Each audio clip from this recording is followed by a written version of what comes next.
In today's video, we're going to do an experiment to show you what impact training schedules have on player development and current ability.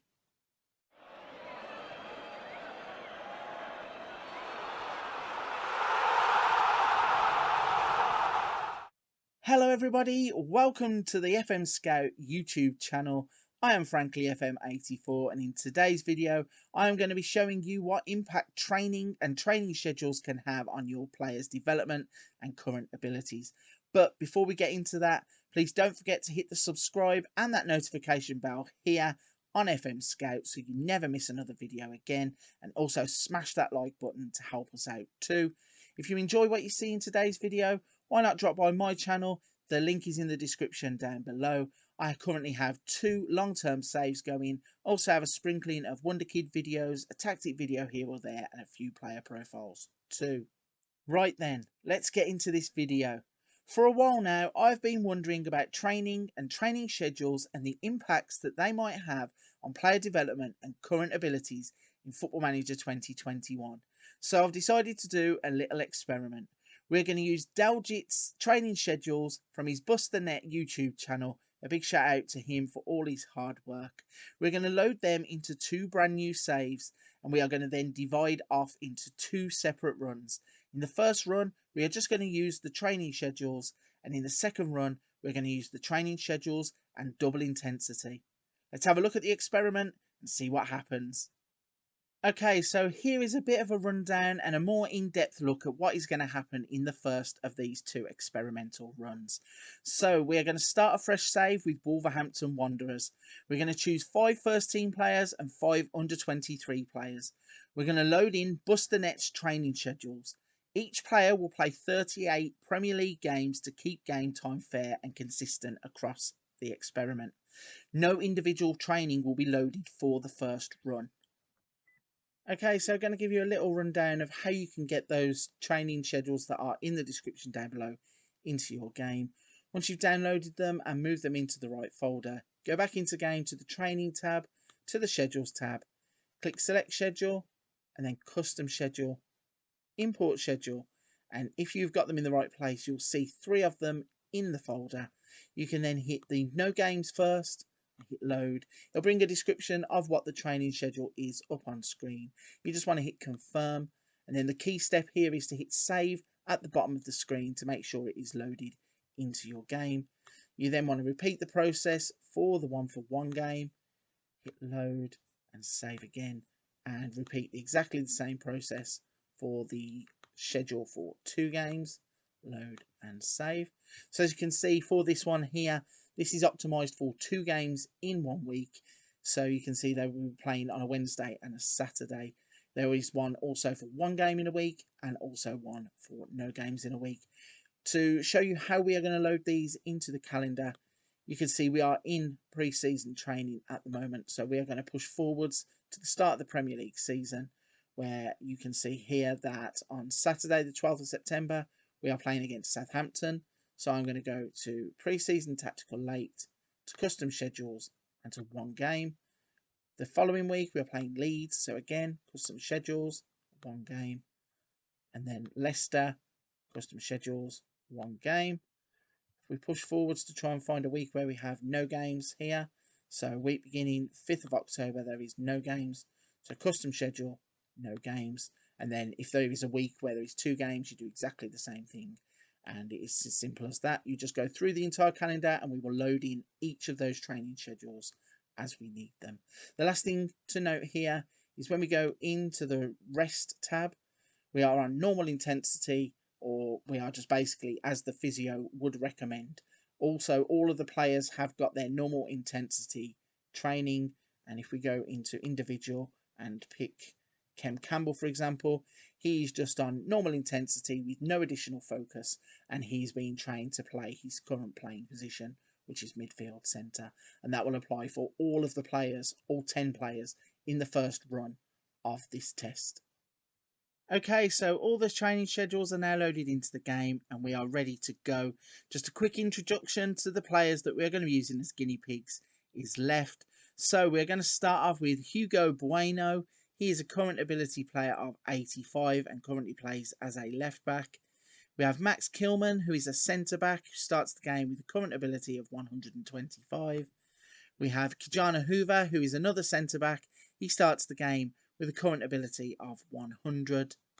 We have Nelson Semedo, who is Wolves' current first-team right-back. He starts off the game with 148 current ability. We have Theo Corbeanu.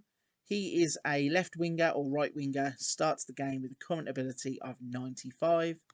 We have Kem Campbell, who is a central midfielder, who starts the game with a current ability of 80. We have Ruben Neves, doesn't really need an introduction, Wolves starting central midfielder with a current ability of 152. We have Adama Traore, one of the quickest wingers in the Premier League, starts off with a current ability of 150. We have Fabio Silva, the up-and-coming Portuguese prodigy. He starts off with a current ability of 115. And we have Raul Jimenez, who starts off as a current ability of 152. The other thing to show you just before we begin the simulation is the formation that we are going to be running with. So I have fitted them into a 4-4-2 to try and make sure that we get the best out of the players. And you can see that it's a backline of Bueno, Kilman, Hoover, Semedo. Then we've got Corbeanu playing as a wide left winger. Campbell, Neves and Traore. And Silva and Jimenez are going to play in a kind of 4-3-1-2 to make sure that everybody plays 38 games and everybody is in a position that will allow them to develop. Okay, so all the training schedules are now in place. You've seen the players that we're going to use as guinea pigs. All that is left to do is sim forwards for 3 seasons to see how the training schedules are going to aid or hinder the development of the players and their current abilities. Okay, so here we are 3 years down the line with the exact same set of players, and we're going to show you the outcome of the first experiment run using just the training schedules for the players. So Hugo Bueno is now 20 years old and he has become a current ability player of 111. You can see that he has played every single game of the Premier League campaigns for the last 3 seasons, scoring a 6.66 average rating in the latest of those. We have Max Kilman. He's now a 26-year-old centre-back who is a current ability player of 129. He also has played every single Premier League game and has a current season rating of 6.77. You have Kijana Hoover. He's now a 21-year-old centre-back with a current ability rating of 139. And again, you can see he has played every single Premier League game with his latest season average rating of 6.80. We have Nelson Semedo, who is now a 29-year-old wing-back. He is a current ability player of 147. Having played in 3 full seasons, his last season's average rating was a 6.82. We have Ruben Neves. He is now a 26-year-old central midfielder, current ability of 160. Having played all 3 Premier League seasons, you can see that his average rating for the last season was a 6.82. And he has actually had impressive 11 assists in back-to-back seasons. We have Theo Corbeanu. He is now a 21-year-old winger who can play either side. He has a current ability of 113, and having played all 3 seasons, he has an average rating for his last season of 6.54. We have Kem Campbell. He is now a 20-year-old central midfielder who has a current ability of 125.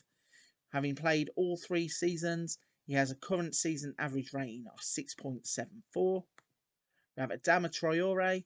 He is now a 27-year-old winger, current ability of 146. And having played in those 3 seasons, his last seasonal average rating was 6.80. Fabio Silva. He is now a 20-year-old striker or an attacking midfielder who has a current ability of 153. Having played in the 3 seasons, you can see he scored an impressive 17 goals last time out with an average rating of 6.96. And he actually had 21 goals in his first season in the Premier League.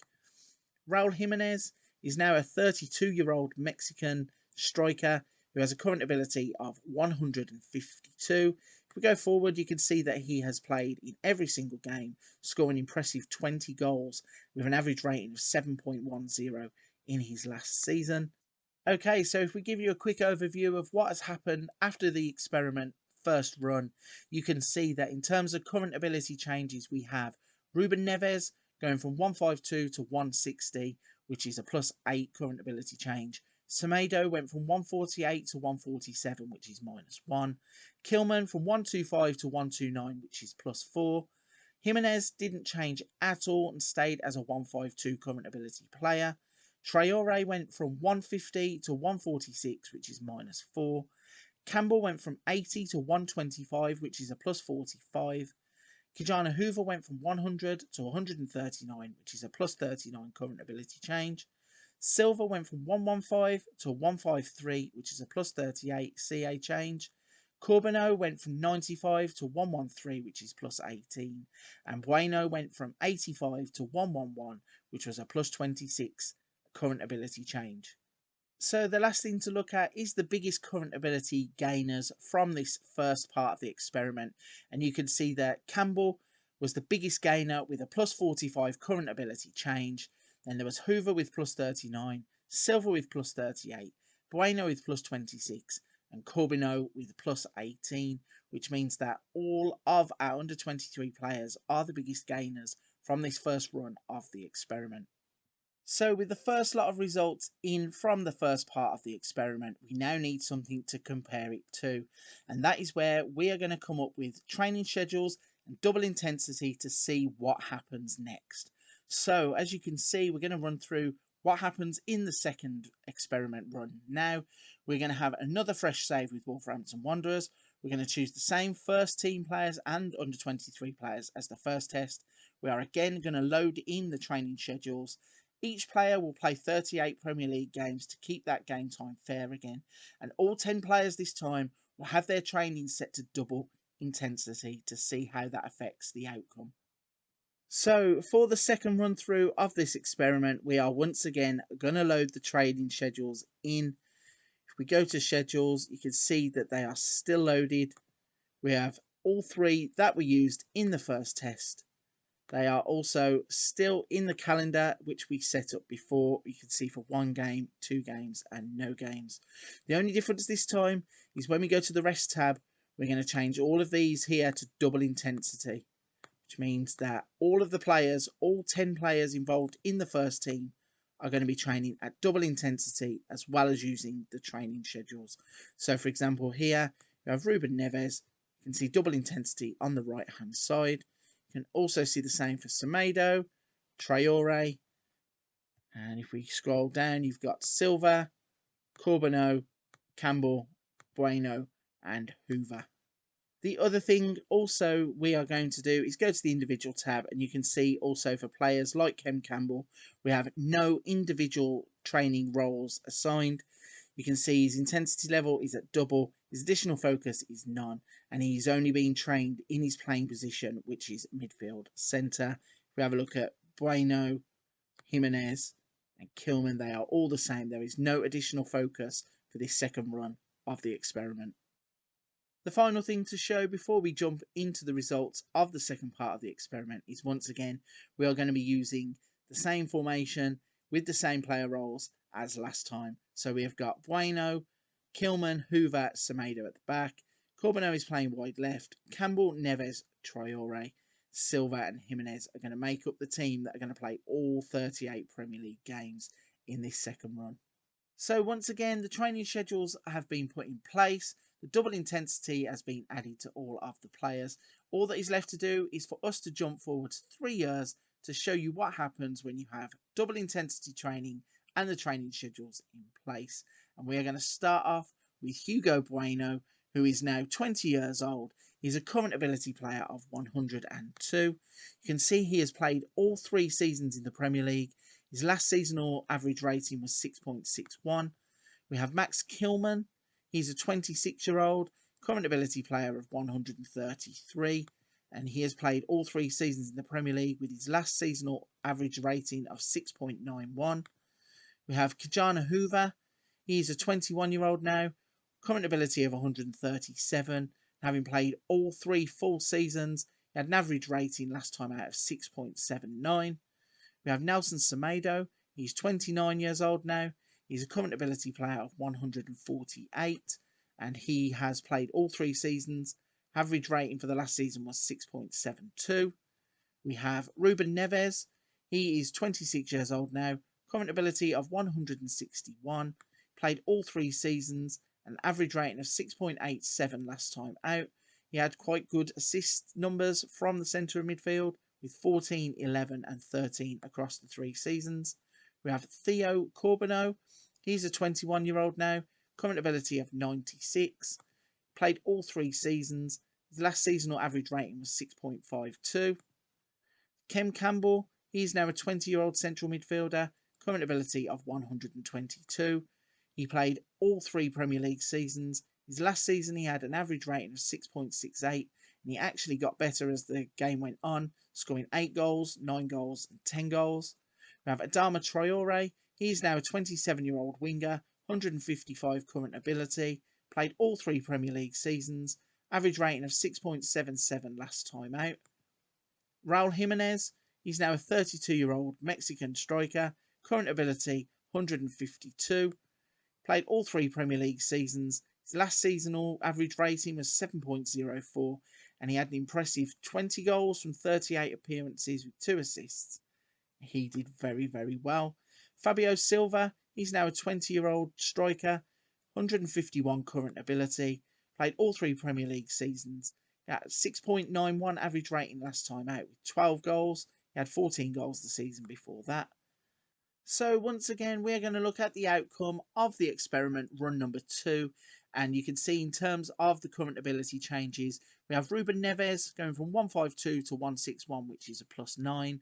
Semedo went from 148 to 148, which is no change. Kilman went from 125 to 133, which is +8. Jimenez went from 152 to 152 with no change again. Adama Traore went from 150 to 155 with a +5 current ability change. Campbell went from 80 to 122, which is +42. Kijana Hoover went from 100 to 137, which is +37. Silva went from 115 to 151, which is +36. Corbeau went from 95 to 96, which is only a +1. And Bueno went from 85 to 102, which is a +17 current ability change. If we again take a look at the biggest current ability gainers from run number 2, you can see that Campbell again comes out top with a +42 gain. Kijana Hoover was +37, Silva +36, Bueno with +17, and Ruben Neves is the first teamer to make the list with a +9. So if we try and look at the experiment as a whole and we mash all of the results together, you can see that the following players had the best influence from the following runs. So Neves was training schedules and double intensity. Kijana Hoover, just the training schedules. Kilman was schedules and intensity. Campbell was training schedules. Semedo was training schedules and double intensity. Bueno was just the training schedules. Raul Jimenez is a machine and didn't have any changes whatsoever from either. Silva is training schedules. Adama Traore is a training schedules and double intensity. And Corbeau is just the training schedules. If we put all of that data together and try and look at the experiment as what is the best possible outcome for your players, you can see that there was just one player who had no change in terms of outcome based on either the training schedules or the double intensity training, and that was Raul Jimenez. We had 5 players who benefited just from the training schedules, and strangely they were all under 23 players. We had 4 players who benefited from the training schedules and the double intensity, and they were all first team players. Maybe the pattern there is that if you have young players that you need to develop and get them into your first team, training schedules alone is just the way to go, as the double intensity may stunt a bit of their growth. However, if you've got established first teamers that you need to get that little bit extra out of, it seems getting the training schedules in place and giving them a bit of double intensity seems to be benefiting first teamers a lot more than under 23 players, which I find very, very interesting. The results clearly show that with matches, normal intensity training actually works better. However, as we have done both of these tests with young players playing 38 Premier League games, becoming too much for the younger players, we can see that first team players grow with the double intensity. So we ran a test using exactly the same training schedules and the training schedules plus the double intensity, only this time we're going to prevent any of the under 23 players from playing any first team football. So I'm going to show you quickly on screen in the form of screenshots the outcome of this second test. The first 5 players that you will see will be the players that have just gone through the training schedules with no first team games. The second 5 will be the training schedules plus double intensity, but again playing no first team football. So then if we move on to the results and have a little breakdown of how it went when we run these tests, you can see that once again the training schedules and normal intensity has improved all of the under 23 players the most. If we break it down line by line, you can see Fabio Silva was 145 with the schedules, 144 with the schedules plus the double intensity. Kajana Hoover was 132 with just the training schedules, 121 with the schedules and double intensity. Bueno was 103 with the training schedules and 102 with the schedules plus the double intensity. Corbino was 113 with just the training schedules and 103 with the training schedules and the double intensity. And Kem Campbell was 111 with the training schedules and 99 with the training schedules plus the double intensity. The last thing that I'm going to do, and the last screenshot that you are going to see, is a collection of all the data from all of the tests that we have just run. And in this table, you can see it compares the outcomes of the test for the under 23 players. And the conclusion that we can draw by looking at this data is that with Daljit's training schedules that we are providing down below, normal intensity works best when you are trying to train your under 23 players. Now, we cannot say this is a general rule because different training schedules will have different workloads and there are plenty of other factors that may come in. But under the conditions that we have just run our tests and using those training schedules plus the normal intensity, this seems to be the way that we got the best out of the under 23 players at Wolverhampton Wanderers. That's going to bring an end to today's experiment video from myself. All that is left to say is a big thank you to FMSCOUT for allowing me to come on and being a guest creator today. If you have any opinions, comments or questions that you want to ask about the video that you've seen today, leave them down in the box below and I'm sure myself or somebody from the FMSCOUT team will come along and answer those for you. Also, don't forget to hit the subscribe button and the notification bell so you never miss another video from FMSCOUT, and also smash that like button to help the channel out. Also, if you want to swing by my channel and help me out, every little help is appreciated. That will be in the link in the description below. But for this video, that's a wrap. Thank you very much for watching.